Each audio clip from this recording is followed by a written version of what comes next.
Olá você telespectadora, olá você telespectador da TV Cultura. A partir de agora você acompanha a edição desta quinta-feira do Opinião Litoral. Participam nesta quinta-feira comentando, analisando as notícias com você, a advogada Camila Morinho, também advogado e jornalista Marcelo Pavão. E a primeira notícia que a gente vai comentar é o do depoimento, quinto depoimento nesse ano, do ex-presidente Jair Bolsonaro. Ele depõe hoje na Polícia Federal, junto com mais outros 7 investigados no caso das joias. A gente vai falar de outros depoimentos também durante essa edição do jornal Opinião Litoral. Mas chama a atenção que deve estar chata a vida do ex-presidente Jair Bolsonaro. Saíram as motocicletas, os passeios de jet ski, aquelas entrevistas, no cercadinho, né? Aquelas conversas no cercadinho, e entraram depoimentos na Polícia Federal, Pavão. É o quinto no ano, né?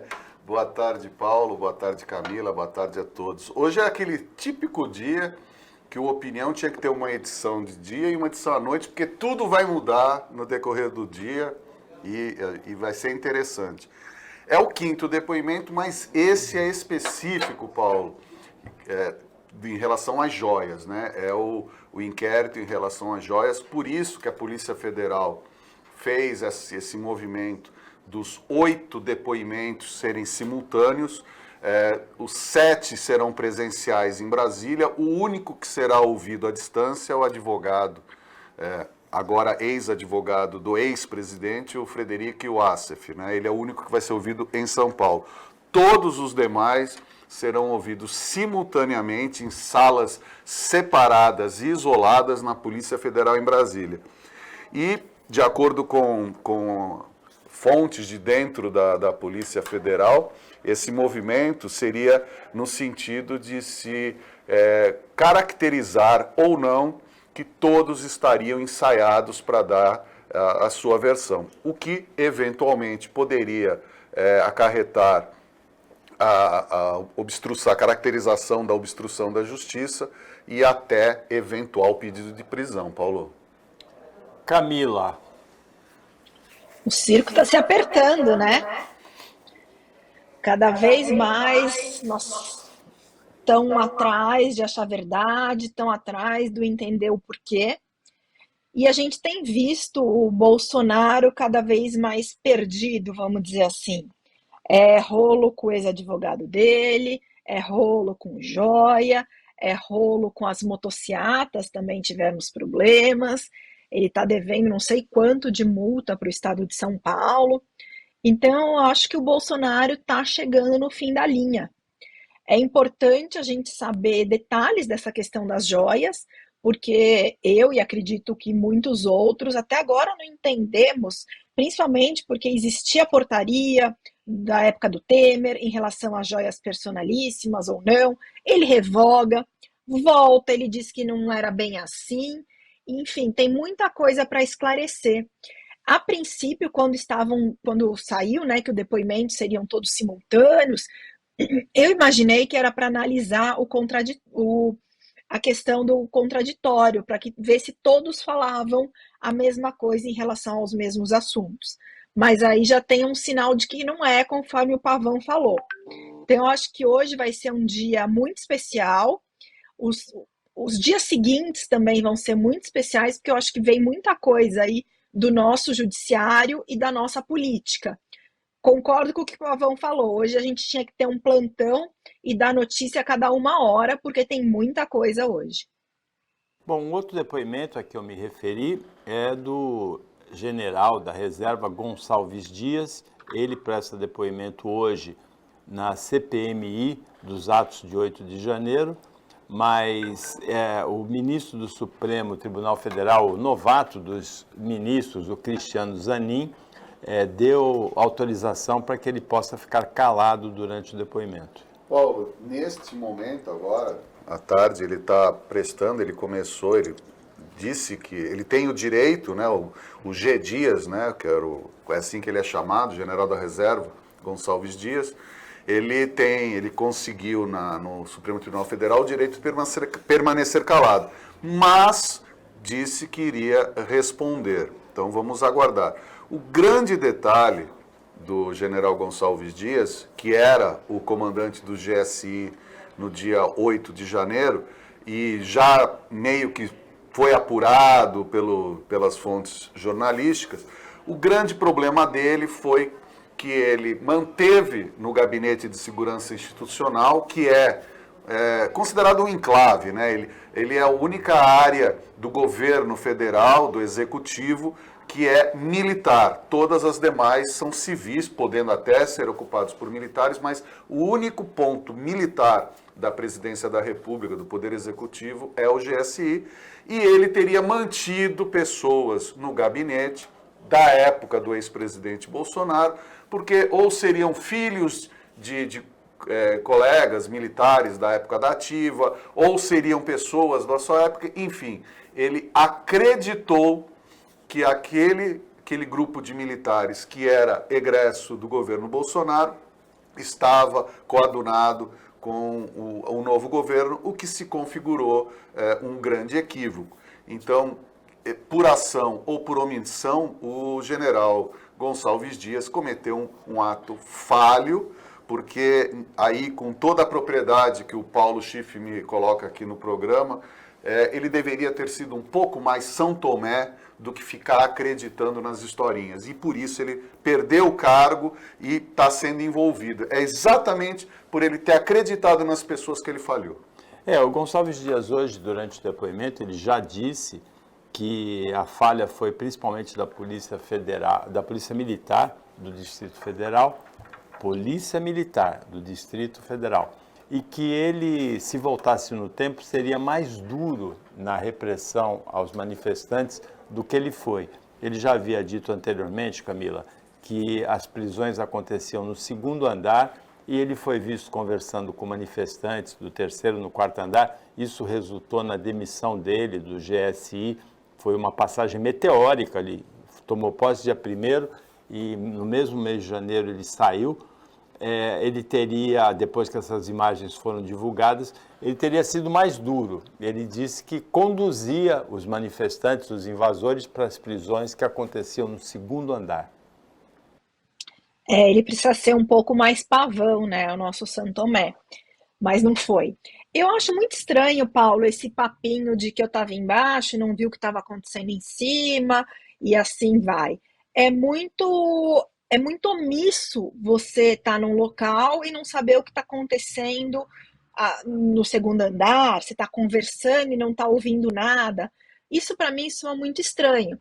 Imagina, por maior que seja o espaço, uma pessoa que está lá, responsável por tudo que ele estava, história para boi dormir. Falar nessa questão de não ouvir, não sabia, não aconteceu. Então, vem daí também um questionamento meu em relação a isso. Como que alguém pode estar ali sem ouvir, sem entender, sem saber? Está conversando com um, mas não está conversando com o outro? Enfim, para mim tem muita história aí que ele não está querendo falar, que ainda está por vir, mas aí ele já entra com recurso que existe no nosso judiciário em relação a manter-se calado, a fazer prova contra si mesmo. Existem várias saídas jurídicas. E, para mim, quem já começa com essa de pedir para conseguir liminar para não ser preso, para poder ficar quieto, usa a saída constitucional que existe para isso, é porque tem muita coisa para esconder e muita coisa por que responder. Pavão, uma providência que você já reclama há bastante tempo aqui no jornal Opinião Litoral é o confisco de bens de traficantes que têm as suas operações desmanteladas pela polícia. E a Polícia Federal, nesta semana, sequestrou bens no valor de quase 3 bilhões de reais de uma quadrilha investigada há 3 anos e que praticava esses crimes de tráfico de drogas no Porto de Santos. Então, Paulo, essa notícia ela é emblemática. Eu sou um defensor ardoroso de que o crime precisa ser expoliado dos seus bens. E não apenas o criminoso, mas todo o seu entorno, parentes, empresas, precisam ser expoliados. Por esse lado, a Polícia Federal só precisa ter elogios, porque ela está cumprindo o seu papel. Aí a gente chega na realidade, a gente está falando agora de São Tomé, a gente chega na realidade. A questão é que a Polícia Federal bloqueou e expoliou. Só que a legislação, ela não dá esse prosseguimento, porque ela não é uma expoliação sumária, onde se, olha, pega isso, já se leiloa, já se paga, se dá indenização para quem foi prejudicado, famílias de mortos, etc., e o próprio Estado. Não, fica lá, estão bloqueados. Qualquer manobra judicial que a gente sabe que existe, quando se tem muito dinheiro, a gente consegue decisões favoráveis, né? A questão é que pode ser até que esses bens sejam devolvidos aos criminosos, como recentemente um helicóptero foi. Então a gente aplaude sim o trabalho da polícia e a gente continua vaiando os nossos legisladores que brincam de ser influencer, tiktokers, idioters, ficam querendo likes, fazendo divulgação do seu trabalho e esquecem de fazer o trabalho em si, que é aprimorar essa legislação e não apenas que os bens sejam bloqueados, mas que eles sejam sumariamente expoliados e imediatamente incorporados ao patrimônio público, indenização à família de vítimas, ao Estado, para que o crime não valha a pena.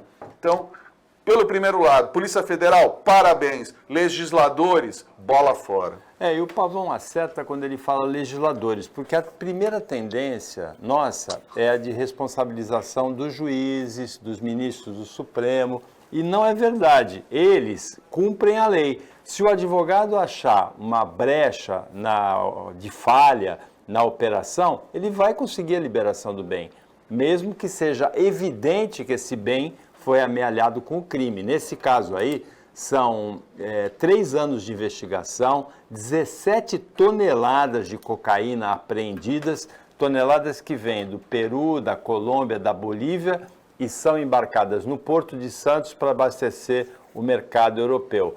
É importante que a polícia seja firme, tome as decisões corretas nas operações, mas é importante também que a legislação dê um pouquinho mais de flexibilidade para que uma pequena irregularidade encontrada pelo advogado não resulte, como resultou já várias vezes e com revolta da população, na devolução desses bens aos traficantes ou na liberdade dos traficantes. Precisa haver um pouquinho mais de flexibilidade nos procedimentos investigatórios, nas operações, para que elas não sejam desmanchadas depois na justiça. A Camila Amorim comenta essa apreensão de bens dos traficantes depois do intervalo, que é rapidinho.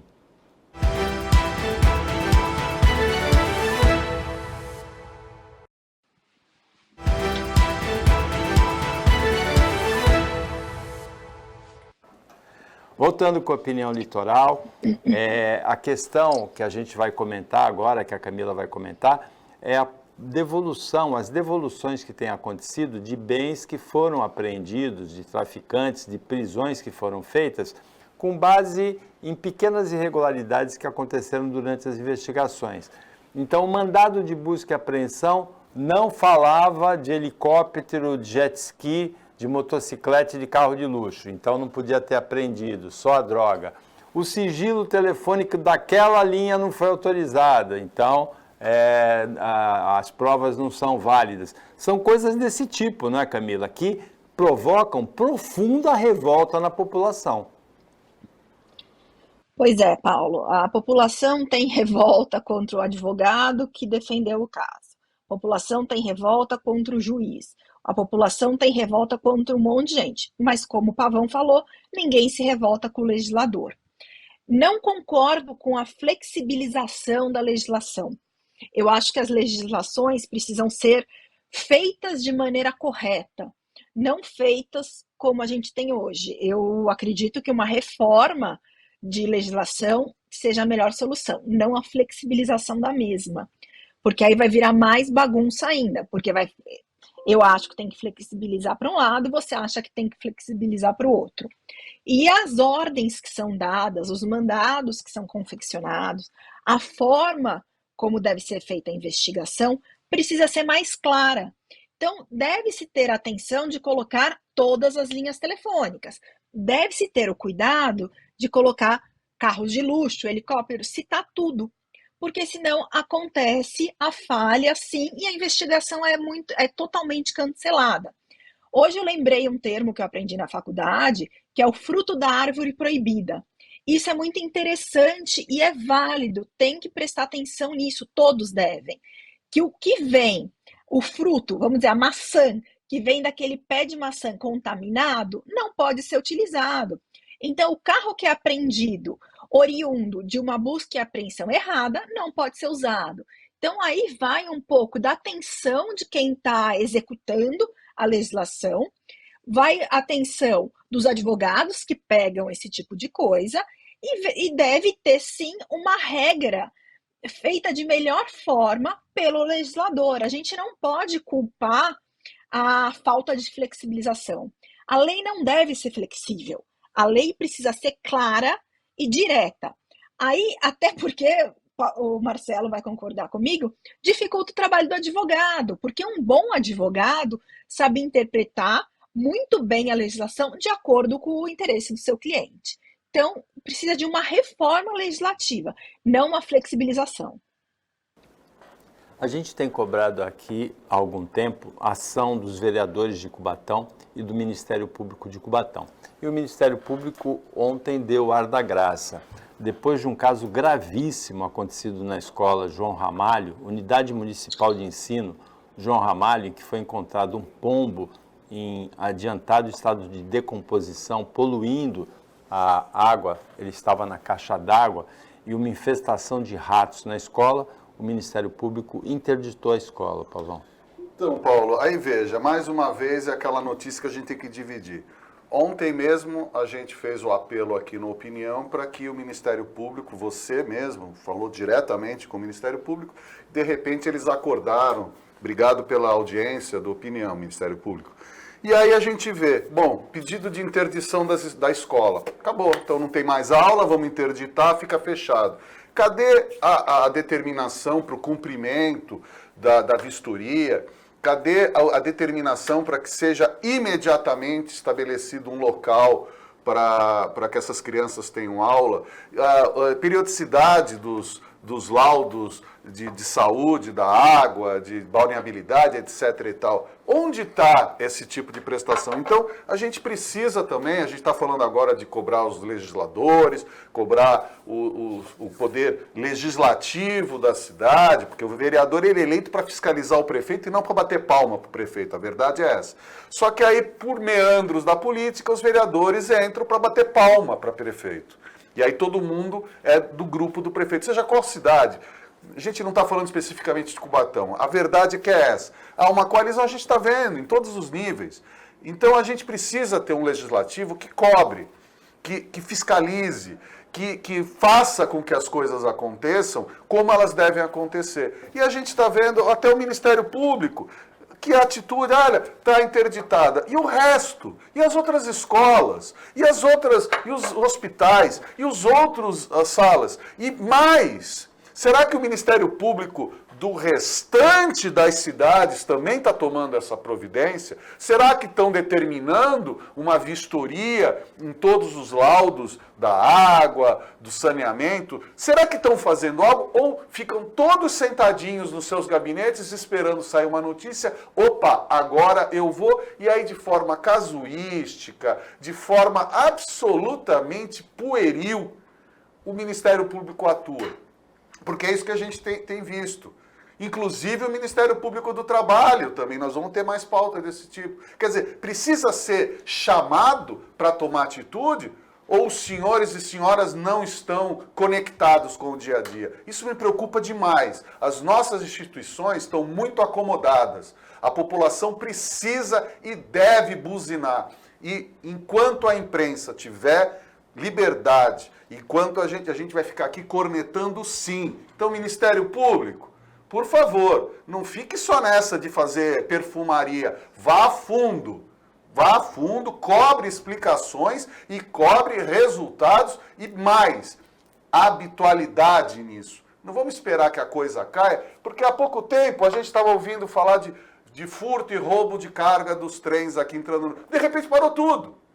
Tem que continuar.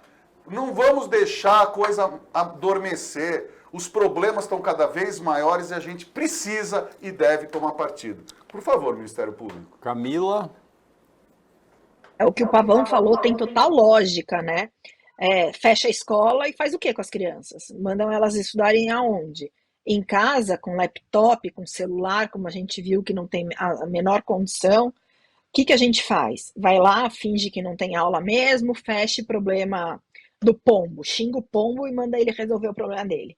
Não é bem assim, né? Tá faltando uma falta de responsabilidade pública não só com a saúde pela questão do pombo, mas na educação também, em deixar alunos sem aula.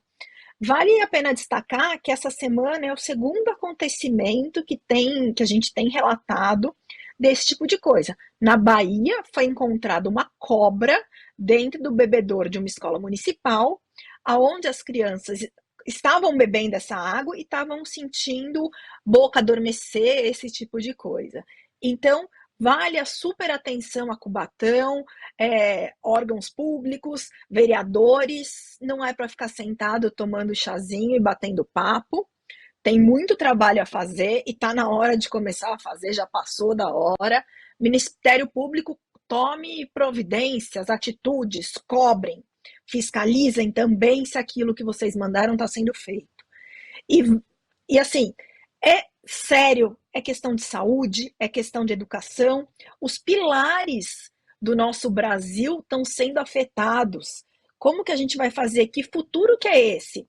A gente vai ter só analfabetos, vamos ter um caos de saúde onde nada vai adiantar, que assim, é indignante. É indignante a gente saber que tem gente sentado, tomando cafezinho, batendo papo, ou como o Pavão disse, só batendo palma para prefeito e não fazendo absolutamente nada. A Prefeitura de Cubatão tem outros problemas, mas no caso específico da educação, no primeiro semestre já houve greve de funcionários de limpeza. A empresa terceirizada não pagou os salários, não pagou os direitos trabalhistas dos funcionários, a Prefeitura não fiscalizou, teve greve, por isso a empresa foi trocada. Teve greve dos controladores de acesso, problema igualzinho ao dos funcionários da limpeza.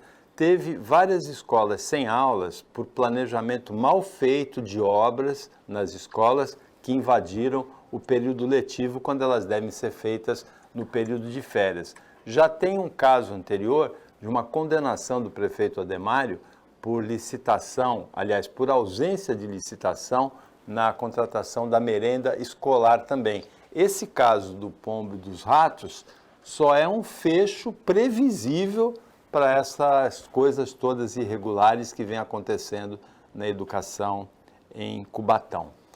Na Câmara de São Paulo, Camila, o vereador Camilo Cristófaro vai a plenário ter o pedido de cassação do mandato dele votado, são 55 vereadores em São Paulo, por um caso de racismo. No ano passado, ele, sem saber que o áudio estava ligado, ele reclamou do serviço de limpeza com referências racistas ao pessoal que fez a limpeza.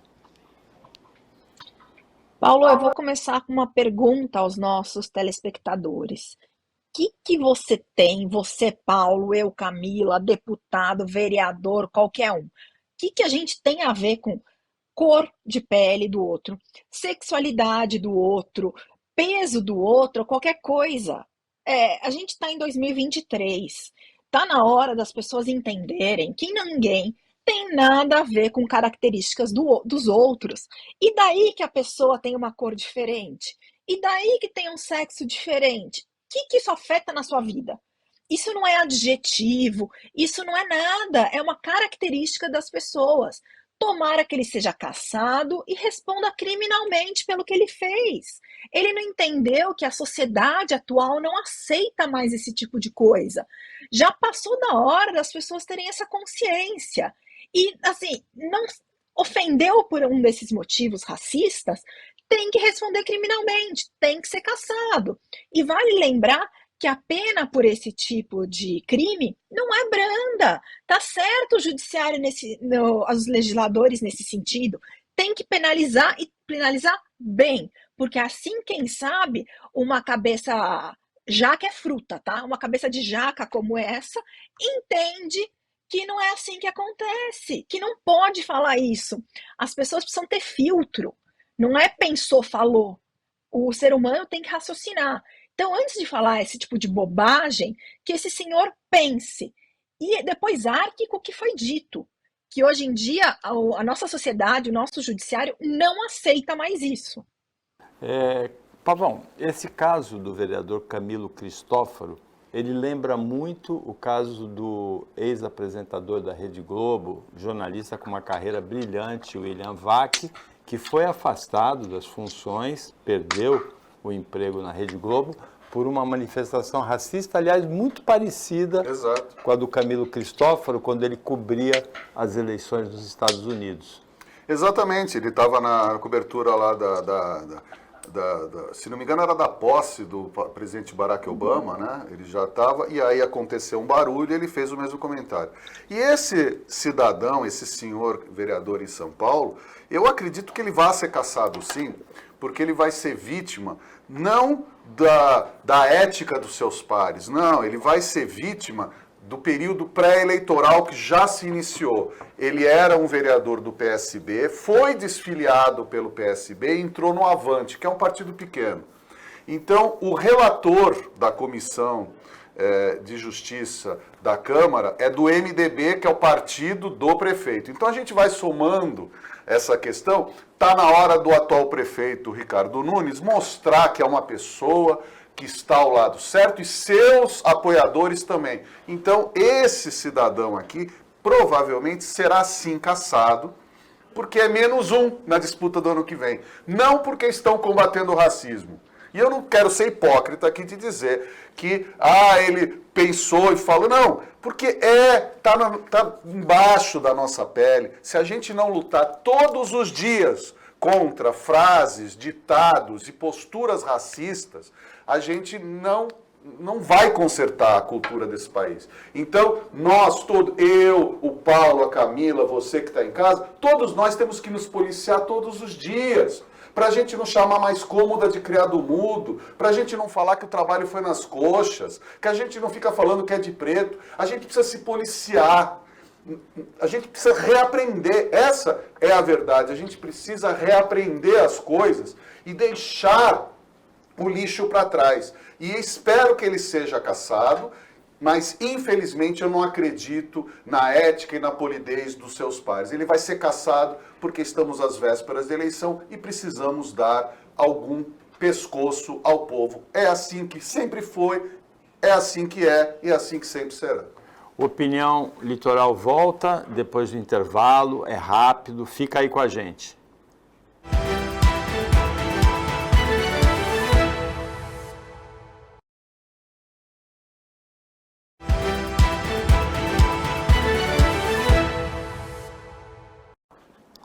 Voltando com a Opinião Litoral, agora é o último bloco, Camila Amorim, Marcelo Pavão, debatem, discutem, analisam, comentam as notícias com você, telespectadora, com você, telespectador, nessa quinta-feira. Uma dessas notícias, a gente tem duas notícias referentes ao orçamento, às contas do governo federal. A primeira é que o orçamento vai ser apresentado hoje, na verdade já foi apresentado ontem pela ministra Simone Tebet, com déficit zero. Ela falou, o governo precisa de 160 bilhões para zerar o orçamento. E ela falou assim, ela usou uma expressão interessante, Pavão. A gente entrega o orçamento com déficit zero, mas só Deus sabe, né? Só Deus. Exato, Paulo. Porque, Paulo, é essa história a ministra Simone Tebet, ela entregou o orçamento, só que acontece que o déficit zero está sendo programado e está sendo creditado com os ganhos a partir das mudanças da legislação que vão ainda ocorrer. Ou seja, o velho e tradicional contando com o ovo na barriga da galinha. Não tem outra coisa para a gente falar. Quer dizer, o governo, ao invés de falar, vamos reduzir os gastos, vamos enxugar a máquina. Não, vai ter mais um ministério para colocar alguém do Centrão. Nós não estamos falando em redução, porque se a gente está falando em aumento de arrecadação, é obviamente que estão contando com a taxação das offshore, do super rico, que nem foi aprovada ainda. Então, a gente precisa começar a ler, né, o que os nossos dirigentes fazem. Então, o que a Simone Tebet falou e o que o Paulo falou, se Deus quiser, ela está acendendo uma vela para ver se dá certo, porque ninguém sabe se vai dar certo. E quando, salvo nova invenção da roda, toda vez que a gente fala em custo Brasil, em custos estatais, a gente precisa falar em enxugamento de máquina, em fim do apadrinhamento, mas infelizmente nós vivemos sobre a era do Centrão. É a partido que não existe, uma sigla que não tem letra, nomes que não aparecem, porque a gente não sabe quem é quem deixa de ser, mas quem manda neste país chama-se Centrão e não é de hoje. Camila? A gente vem com a história da desoneração hoje, a gente sabe que vai abrir um rombo enorme nas contas públicas por conta dessa desoneração, mas também precisa fomentar o trabalho com carteira assinada. Então a gente fica nessa coisa, melhora para o trabalhador, mas piora na questão de onde vem o dinheiro agora. O Pavão colocou uma coisa perfeitamente, se acabar com o apadrinhamento, se acabar com os gastos desnecessários, né? Ninguém precisa viajar, presidente nenhum precisa viajar o tanto que o nosso viaja. E óbvio que ele não fica em hostel, ele fica em hotel 20 estrelas. Então, se a gente começar a diminuir, enxugar esses gastos desnecessários, a balança equilibra. Aí a gente vai poder ter a ministra Simone Tebet falando as coisas que ela fala, contando com o ovo antes da galinha, como o próprio Pavão citou. Então, assim, será que ela está contando que as pessoas vão mudar, que os gastos, acabou o apadrinhamento, acabou o funcionário público ineficiente, acabou viagem daqui, viagem dali? Será que acabou tudo isso? Acabou a primeira-dama entrando em loja de grife, comprando gravata para o marido? De onde está vindo esse dinheiro? Eu acredito que do nosso bolso. Enfim, vai acabar tudo isso e a gente vai ter um equilíbrio de contas. É isso que a ministra quis falar para a gente. Aí que vem minha dúvida, porque contar com o ovo antes da galinha, a gente sabe que não dá certo. Na matéria relativa à entrega do orçamento ao Congresso pela ministra Simone Tebet, o deputado Alberto Mourão é citado na matéria do Senado. Ele fez a seguinte observação, que no orçamento os programas deveriam ser acompanhados e, se não estiverem dando certo, deveriam ser extintos para evitar a continuação de gastos públicos em programas que não estão dando certo. Uma observação pertinente do deputado aqui de Praia Grande, Alberto Mourão. E que a gente conta com os nossos legisladores exatamente para fiscalizarem. Quer dizer, que todos, não apenas o Alberto Mourão, mas todos os deputados, se pautem com isso, que fiscalizem, que levem para o plenário algum desvio imediatamente. É isso que a gente espera dos nossos deputados. Porque a verba fica ali empenhada e fica congelada ali. O programa não está dando certo, extingue e aloca a verba para outro lugar. Muito pertinente a observação do deputado Alberto Mourão. A outra notícia relativa ao orçamento é, Camila, que foi aprovada no Congresso a desoneração da folha de pagamentos para 17 setores que são os que mais empregam no Brasil. Na verdade, essa medida ela foi adotada durante a pandemia no governo Bolsonaro para evitar, para pelo menos atenuar o aumento do desemprego, e agora ela vai ser renovada já fora da pandemia. Paulo, aí que vem a pergunta, de onde virá esse dinheiro, né? Porque a gente está falando de bilhões. Não está errado desonerar os trabalhadores desses 17 setores, inclusive é necessário, porque a gente sabe o quanto que isso pesa no bolso do trabalhador de carteira assinada, mas eu volto a perguntar, de onde virá esse dinheiro? Será que vão ser dos programas que não estão dando certo e vão ser cancelados e esse dinheiro vem de lá? Será que vem da onde esse dinheiro? É a pergunta que a gente precisa de resposta agora. Cortou, desonerou, perfeito, os trabalhadores precisam disso. O trabalho com carteira assinada tem cada vez menos é, adesões, vamos dizer assim, adesões, então a gente precisa saber de onde virá esse dinheiro, porque não dá para aumentar isso de nós, prestadores de serviço. Como que a gente não está entre os 17, mas vai aumentar alguma coisa para a gente? Eu quero saber de onde vem o dinheiro. A atitude está correta, foi ótima, incentiva o trabalho de carteira assinada, mas são bilhões que o governo deixa de receber e eu quero saber de onde vem esse dinheiro. Paulo, eu sou uma voz dissonante à maioria do país e eu me associo aos 17 deputados que votaram contra a desoneração. Eu não sou contra a redução tributária, eu sou contra a desoneração. E a Camila tocou num ponto. São 17 setores que são beneficiados. Todos os demais pagam integralmente a alta carga tributária que o Brasil impõe. Então, por que não se fazer de forma urgentíssima uma reforma tributária reduzindo essa carga? Só para a gente deixar claro, um automóvel no Brasil tem 64% do seu valor em taxas e impostos. Só 36% do valor de um automóvel é do automóvel. Então não é uma desoneração que a gente precisa, é uma redução da carga tributária com regras rígidas para a criação de emprego. Porque o fundamento da desoneração dessas 17 categorias é para a manutenção do emprego. Só que isso não está escrito, isso não está no papel, isso não está em lugar nenhum, cabe a cada empresário. E a gente sabe que no Brasil o que acontece é que cada um pensa no seu umbigo. Então, se a gente pensar em desoneração, acho que estamos pensando errado. A gente tem que pensar em reforma tributária, em redução da carga tributária de forma total, para que se pague menos, para que tenha mais produção, para que as pessoas tenham mais poder de compra, para que a roda do comércio gire. Porque hoje, esses 17 setores, eles estão se beneficiando e os demais estão pagando tudo. Cadê a injustiça?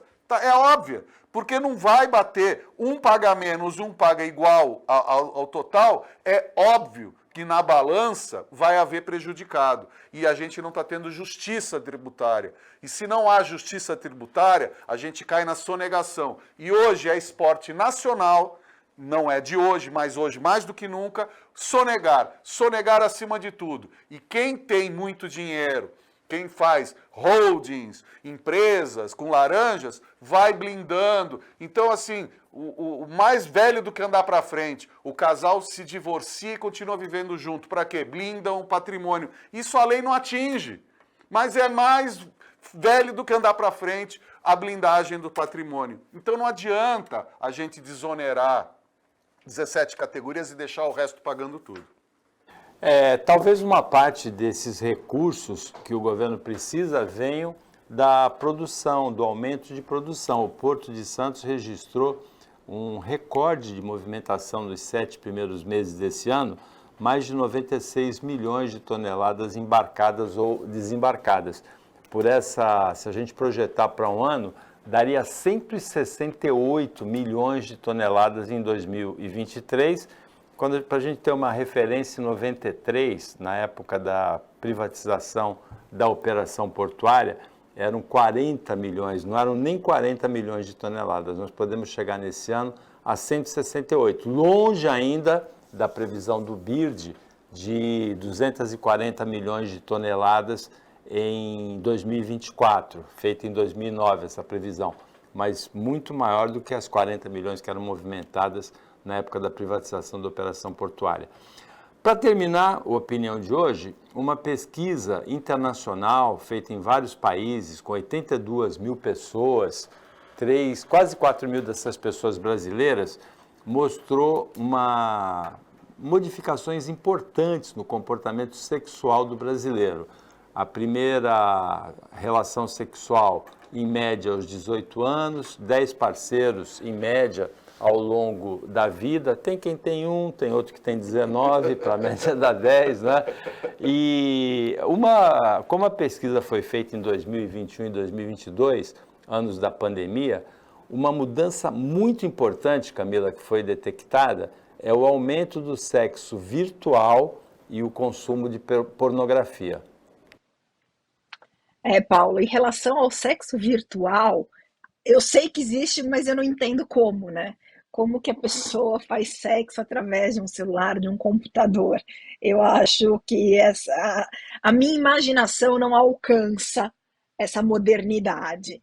E durante a pandemia, de fato, as pessoas ficaram muito isoladas, teve um aumento da pornografia, teve um aumento de tudo, da mesma forma que eu acho que depois que a gente passou a não ter regras tão rígidas quanto na pandemia em relação ao isolamento, muita gente caiu na gandaia e só no primeiro mês já passou dos 10 parceiros.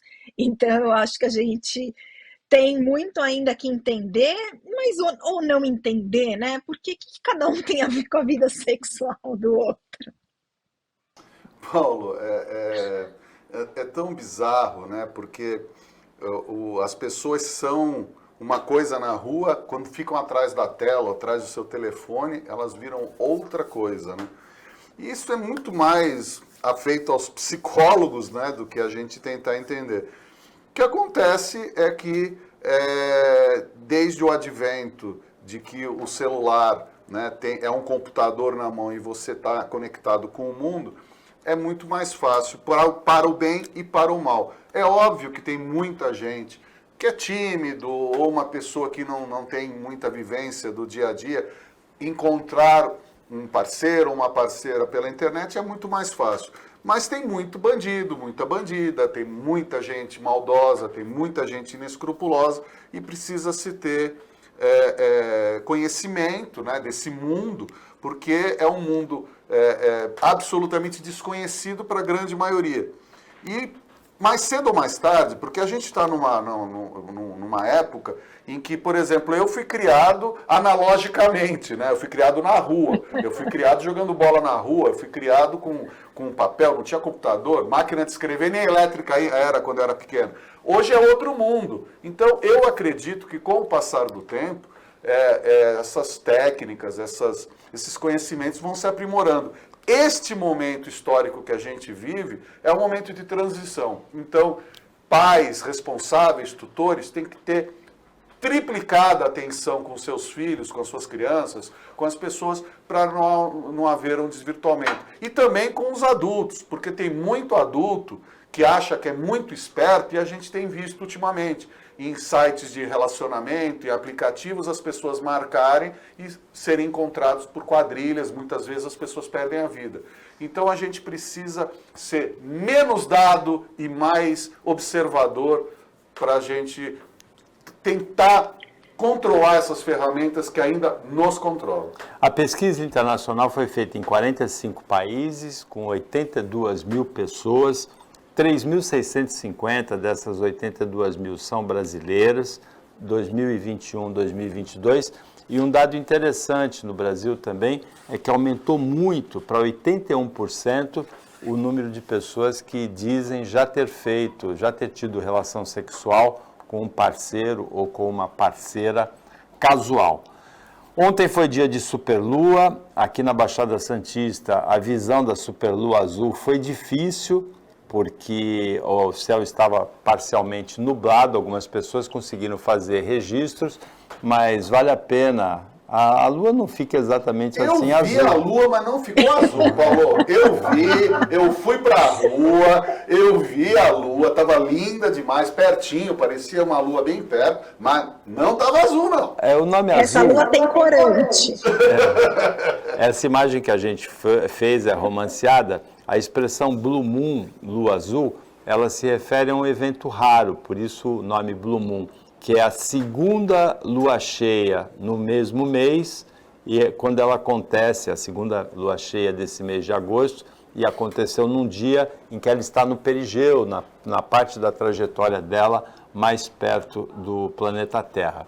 Então, com a lua azul, a gente se despede de você, telespectadora, você, telespectador, agradecendo ao Marcelo Pavão, a Camila Morim, a equipe técnica de jornalismo do Sistema Costa Norte e agradecendo a você pela audiência. Até amanhã, nesse mesmo horário, depois do Jornal Litoral, e uma ótima quinta-feira para você que você merece.